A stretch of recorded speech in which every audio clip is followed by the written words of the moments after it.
Hey everybody, Unstable Gamer here, and welcome back to TMNT Mutant Madness. In this video, we're going to be taking a look at the top 10 best characters for November. It's been changed up a bit. You can throw my old top 10 away and take a look at this one, so there's a lot to discuss. But first, before we do, if you're just now finding this channel and you want to stay up to date with this and other games, consider hitting that subscribe button so you don't miss out.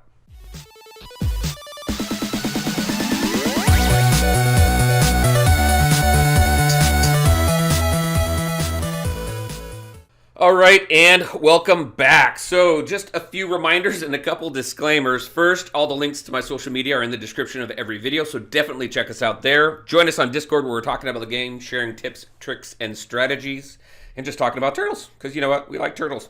And then also I stream 2 to 3 days a week, definitely Mondays and Saturdays, and every now and then I throw a one in the middle of the week there. So definitely take a look there. If there's any changes in my schedule, I will typically put it out in the community tab on my channel, so you can stay up to date with that as well. All right, so the disclaimers here really quick.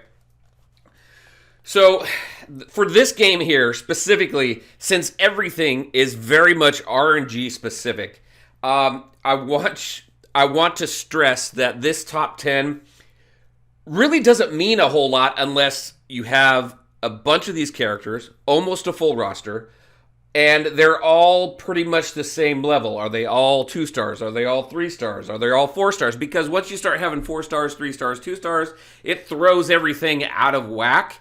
And you really, in this game, you really just want to go with your strongest characters until you start having an opportunity to switch them and change them around a little bit. Like right now for my team, 4 of my characters are going to be my 4 stars because they're the strongest. Definitely going to be stronger than any of the 3 stars. And then that 5th character is going to be obviously a 3 star, since that's the only thing I can throw in there. And you need to be a little strategic when it comes to that. When you're putting your teams together, you want to think about your tanks. You want to think about your damage. And then obviously you want to think about some crowd control, right? So this top 10 here is specific to my experience in the game. This is my thoughts, my opinions here, and what I have learned as I'm running through this game. But again, since you can't really farm any of them, you need to just take it with a grain of salt and use it as best as you can. But this is what's working for me right now. I am currently sitting at Adventure 2113 right now. And as far as the tower, I am currently on floor 319 right now. So that's where I am currently. So let's take a look. Let's go ahead and jump into the top 10 here. And this is in no particular order whatsoever. So first we have Genghis. Genghis is a great character. He is let's go ahead and hit that, right? He's a brawler tank, so typically I'll put him in the front row. And then a couple things that make him so good here. He gains armor for 3 seconds, selects an empty tile at range, moves there, targets all enemies, does some damage. He is or can be a little squishy, takes a decent amount of damage. His damage output is okay as well. A few things that really make him good also is right here, he inflicts slow. A couple of his other abilities here, he inflicts minus 30 armor. He gains strength and armor for 4 seconds. After an enemy at range 1, this is pretty cool, attacks another ally, he gains plus 10 haste, so he can attack quicker. So he's got a lot of cool things in his kit, which is what lands him in the top 10. All right, next, Zorax. One thing about Zorax is he does massive damage. He's a bit squishy. He is a brawler blaster, right? So typically I'll put him in the middle or in the back, just depending on the makeup of my team. But he does massive damage here. So he gains armor and barrier for 3 seconds for each ally at range 1. So it's good to start him in that middle. Also, let's see, targets all enemies in between. Once he does his attack there, he's going to do some damage. And he just does some massive damage at the end. Target 2 enemies at range 3, deal energy damage there. Just an all-out damage dealer. Physical damage here. He gains defense for each target hit, which is great. After using his skill, gain plus 20 strength for 6 seconds, which helps with his damage output. He is straight-up damage dealer for you and does a very, very good job. I have seen him do damage in the 50K, up to I think at 52K, I think was the most I've seen him do damage for me. So he's really, really good. All right, next. So number 3, we're going to go to April. April's fantastic. She's been good for a really long time. She's been good since the beginning of the game. And she's one of the 3 stars that I will add to my team depending on kind of what I'm playing and as I'm moving people and characters in and out. So a few good things about her is she inflicts stun, and I think that's one of the best things about her. Also, she inflicts minus 200 alertness on her enemies there. Minus 40 haste, so reduces the number of attacks that your enemies can make, and minus 40 alertness. That's just a few things, right? Target and ally give 2.86 thousand, where I currently have her, defense, and plus 30 will for 8 seconds. So she's definitely a good support character. Gives plus 20 will to all allies within range 2. The range 2, 1, and all that. That just has to imagine yourself on a grid. 1 square away would be range 1. Range 2 would be 2 squares away, so on and so forth. So she is a fantastic support character. Great crowd control with her stuns. So she is someone that you can definitely safely invest in as well. Another one here is Baxter. Baxter's fantastic. He has a root and a disarm, as you can see here, which does very well. And then his abilities, he also synergizes very well with like Michelangelo because of, let's see, to all enemies within range 1, right here. Extra, a minus, look at that, and minus 20 extra strength to stunned, rooted, or slowed targets. So he synergizes well with other characters. Not only his own kit, which does this, roots, and disarms, but other characters that will stun and root and disarm as well. So got some nice synergy, some nice crowd control there. Also, he does some decent damage. He reduces alertness to all enemies and takes damage over time. The damage over time is definitely good. And then here, gains alertness if not stunned. So he's really good as a support character as well. Another character you're not going to go wrong with. Typically put him, April, in the back row, especially since they're more of a ranged character. All right, so that's what? That's 4. All right, let's go ahead and move down. I'm going to talk about Krang last. He is in the top 10, but I'm going to talk about him last because you'll see once I get to him. Leatherhead. He is a tank, though. He's a trickster tank, which is where the stuns and everything comes in. So right there, inflict stun for 2 seconds and root for 6 seconds. So it really helps with trying to control where your enemies can and can't go. Also right here, so target up to 3 enemies that are at range 1. Do some physical damage, inflict slow. So again, some nice synergy with Baxter there as well. Target an enemy at range 1, deal some physical damage, extra damage if enemies taking damage over time. So again, like Baxter does damage over time. So just some synergies there that you can play around with as well. 40% resistance to stun. Now this is important. This is good to use him in PvP.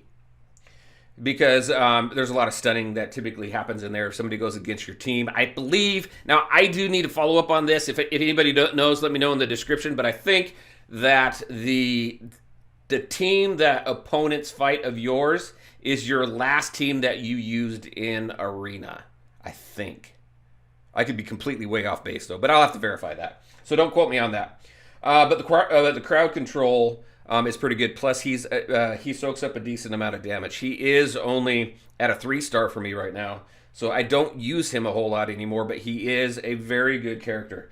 Next is going to be Michelangelo, one of the best, I think, one of the best characters in the game. He has great crowd control, does some okay damage, but it's really his stuns that come into play, not just normal stuns. These are AoE stuns, right? So target all enemies at range 1, deal damage, inflict stun for 1 second. Now it is a weaker stun than it used to be, but it is still very useful. And when you couple that with other characters in the game that play off of stuns, it works out pretty well.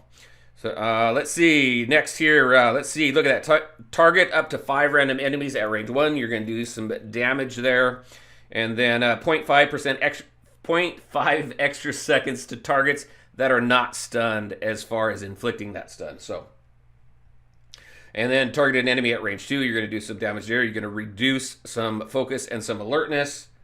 Again, right here, minus 30 alertness to all stunned enemies. So his kit synergizes very well with itself as well. But he is very, very good. Now, he does die pretty quickly. I can't wait to get him up to a 4-star. I think he'll perform much better with my team at 4-star. But he will do you very well for a very long time. So you can invest in him and feel confident about that as well. All right, so what do we have here? We've got 1, 2, 3, 4, 5, 6. Oh, Leonardo. Leonardo is a brawler support. And again, he does very well with his supports too. So targets all allies, giving them strength. Select an enemy at range. Move next to them. Deal some damage there. Right here. Gain 300 armor, which is good because it really toughens him up right there. Target all enemies at range 1. Deal physical damage over 3 hits. Target all enemies. Give 2.35 thousand defense. Allies. And then plus 25% strength for 10 seconds. So again, another great support tune here that really helps your team. Give strength to all allies for each ally within range 1. And then give 25 armor to allies within range 1. That's what makes him start off pretty well in the middle as well. Not the front or the back, but in the middle. That's the way he's surrounded with his entire team. Hopefully that typically will follow, and he'll give all those buffs to his team. So he does a great job with that as well. And then we had Michelangelo. And then we have Taka. Taka was on the list last time too. Does very well. A few things that I like about him is he inflicts net minus defense, a certain amount of defense, and roots for 2 seconds. Again, works well with some other characters that have roots. Does some decent amount of damage, inflicts minus 30 strength, where I have him now inflict a minus 20 extra strength to targets under 30 armor. Let's see, gains defense, also gains armor for 2 seconds, receive disarm for 2 seconds, and then inflict minus 25 will to all enemies within range 1. Great character there. He is a tank, and he's a trickster tank right there. So works out very well with him also. Krang and Pester. All right, so Pester. I don't have Pester here, but I get a lot of good feedback on her. I only have her currently as a 2-star, as you can see, but she works very well as a ranged character. If we take a look at what she can do, minus 20 will for 8 seconds. Target all enemies within range of 3 tiles at range 1 of that. Deal energy damage over 3 hits. Target all enemies at line at range 5. Deal damage there, so does some nice damage. Also inflicts minus 50 haste, where she's currently at. So, again, haste and slow, so really reduces what your opponents can do. And minus 20 barrier to all enemies. Minus 20 barrier to all stunned enemies, rooted or slowed. So, again, she's great also in this chain lightning. When attacking target, a second enemy at range 1 of the target, deal some damage there, inflict negative haste for 2 seconds, and then as you can see, that buffs up a little bit there also. So she does a great job as well. Again, I don't have really much experience in her. It's hard for me to test her out, but a lot of feedback on her is coming back as her being very, very good. All right, and the last one, and the only reason why I saved Krang for last is because I'm a little iffy. Again, another character where I see a lot of positive feedback, but I've had quite a bit of time testing him. And as you can see, he's at 16.4 thousand health. Now, he doesn't have any equipment on right now. If I equip him right now, he goes up to 19. He's very, very squishy. He is a blaster tank, so I'll typically put him further away. His damage does okay, but I've seen some videos and I've talked with some people who really stand by this guy, and he does a really good job, especially once you get him up to 4 and 5 star. I think probably 3 stars, probably a little too weak for him. But you start getting him up to 4 and 5 star, and I'm hearing he does a very, very good job as a tank. If we take a look at his kit here, so he targets all enemies in a straight line and does some damage there, also reduces some focus. Target an enemy at range and does some physical damage there. Also, some more damage here, all enemies within range. So he does a wide variety of damage here. Plus 40 will if over 40% health, and then plus 50 armor and 50% disarm resistance, which is good too, going up against some of those characters that disarm and root and such. So it does a wide variety of damage, some more AoE damage, and does a pretty decent job. But again, I've put him to the test, and I'm not as impressed, but I'm not going to discount what the community has to say and the conversations and the videos I've seen of him doing very well. So he's going to make it into the top 10 for right now. So there you go. That is my top 10 for November. We got April, Baxter, Genghis, Mikey, Zorax, Taka, Pester, Leo, Leatherhead, and Crank. Very interested again in your thoughts. All right, everybody. As always, I want to thank you all for taking the time to watch the video. If you liked it, make sure to hit that like button and share your thoughts and questions in the comment section below. Take care, everybody, and we'll talk to you next time.